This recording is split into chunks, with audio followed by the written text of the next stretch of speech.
कभी आपने रात में तारों को देखकर सोचा है कि रॉकेट कैसे स्पेस के वैक्यूम में चलते हैं? ये सवाल जितना सरल लगता है उतना ही जटिल है। ये सवाल बहुतों को परेशान करता है क्योंकि हम अक्सर सोचते हैं कि हवा के बिना कुछ भी आगे नहीं बढ़ सकता। हवा ना होने से लगता है कि कुछ भी आगे नहीं बढ़ सकता, लेकिन अंतरिक्ष में हवा नहीं होती, फिर भी रॉकेट कैसे चलते हैं? हमें लगता है हवाई जहाज और पंखे हवा में ही चलते हैं। ये सही भी है क्योंकि ये हवा को धक्का देकर आगे बढ़ते हैं। फिर भी रॉकेट अंतरिक्ष में इतनी दूर जाते हैं मानो फिजिक्स के नियमों को ही चुनौती दे रहे हो। ये कैसे मुमकिन है? इसका जवाब है एक चालाक इंजीनियरिंग, जिसे कहते हैं रॉकेट नोजल। ये नोजल रॉकेट की शक्ति को दिशा देते हैं। रॉकेट नोजल अंतरिक्ष यात्रा के अनसंग हीरोज हैं। ये नोजल रॉकेट की गति को नियंत्रित करते हैं और उसे सही दिशा में आगे बढ़ाते हैं। ये स्पेसक्राफ्ट प्रोपल्शन सिस्टम्स का जरूरी हिस्सा होते हैं, जो इतना जबरदस्त थ्रस्ट पैदा करते हैं कि रॉकेट धरती के गुरुत्वाकर्षण से बचकर अंतरिक्ष में जा पाते हैं। ये थ्रस्ट रॉकेट को आगे बढ़ाने के लिए आवश्यक है।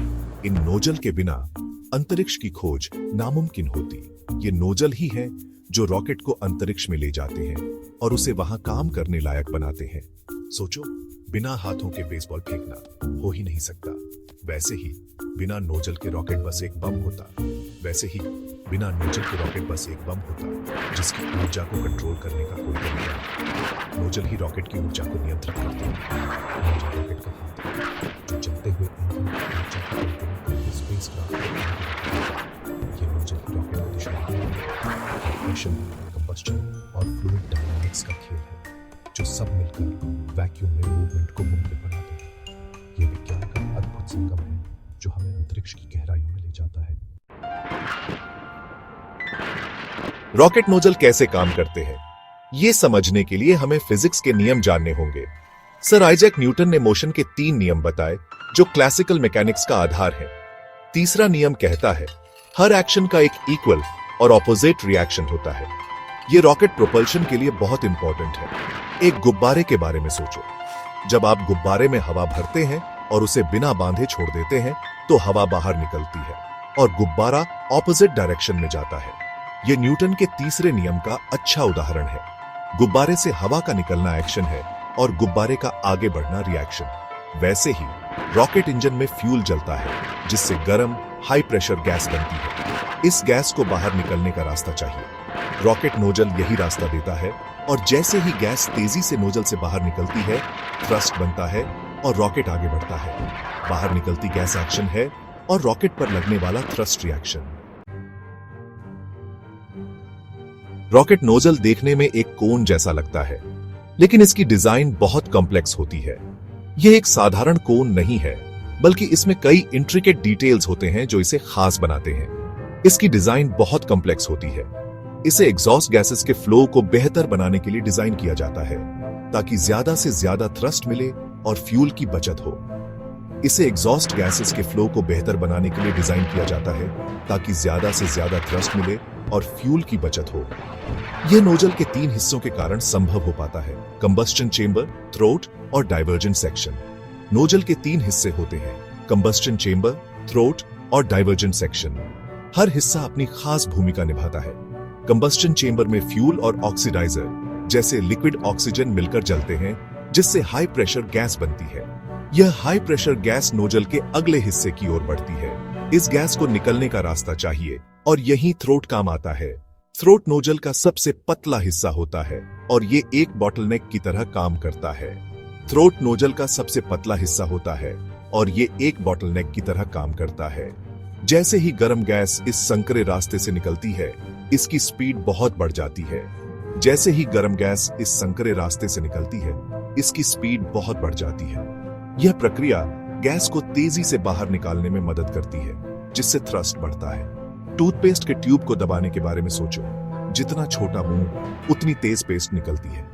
इसी तरह नोजल का थ्रोट भी गैस को तेजी से बाहर निकालने में मदद करता है।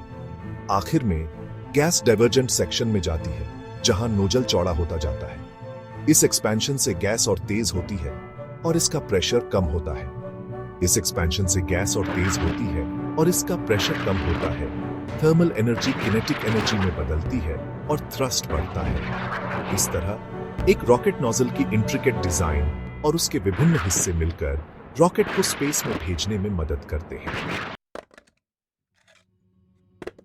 अब आप सोच रहे होंगे, अगर स्पेस में हवा नहीं है तो गैस थ्रस्ट कैसे पैदा करेगी? यह एक बहुत ही दिलचस्प सवाल है और इसका जवाब फिजिक्स के कुछ बुनियादी सिद्धांतों में छुपा है। ये एक गलतफहमी है कि रॉकेट्स को धक्का देने के लिए किसी चीज की जरूरत होती है। असल में रॉकेट्स को किसी बाहरी माध्यम की जरूरत नहीं होती। असल में थ्रस्ट मास के बाहर निकलने से बनता है, न कि हवा से।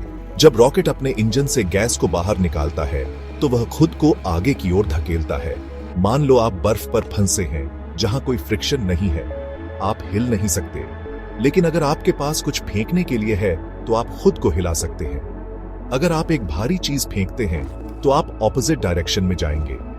यह एक सरल उदाहरण है जो दिखाता है कि कैसे मोमेंटम काम करता है। यह मोमेंटम के कंजर्वेशन की वजह से होता है, जो फिजिक्स का एक बेसिक सिद्धांत है। यह सिद्धांत कहता है कि बंद प्रणाली में कुल मोमेंटम हमेशा कंजर्व्ड रहता है। वैसे ही रॉकेट गर्म गैस के रूप में मास बाहर निकालता है और ऐसा करने से उसे ऑपोजिट डायरेक्शन में मोमेंटम मिलता है। यह प्रक्रिया रॉकेट को आगे बढ़ने में मदद करती है। जितनी तेजी से गैस निकलती है और जितना ज्यादा मास उतना ज्यादा थ्रस्ट। इसलिए रॉकेट इंजन को इस तरह से डिजाइन किया जाता है कि वे अधिकतम गति और मास फ्लो रेट प्राप्त कर सकें। इसलिए रॉकेट नोजल एग्जॉस्ट गैसेस की वेलोसिटी और मास फ्लो रेट को मैक्सिमाइज करने के लिए बनाए जाते हैं। यह सुनिश्चित करता है कि रॉकेट को अधिकतम थ्रस्ट मिल सके। अंतरिक्ष में जहां हवा का रेजिस्टेंस नहीं है, थोड़ा सा थ्रस्ट भी रॉकेट की स्पीड बढ़ा सकता है। यह वैक्यूम में रॉकेट की एफिशिएंसी को बढ़ाता है। ऐसे ही रॉकेट प्लैनेट्स तक जाने के लिए इतनी तेज स्पीड पाते हैं। यह सब फिजिक्स के बुनियादी सिद्धांतों और रॉकेट इंजीनियरिंग की कुशलता का परिणाम है।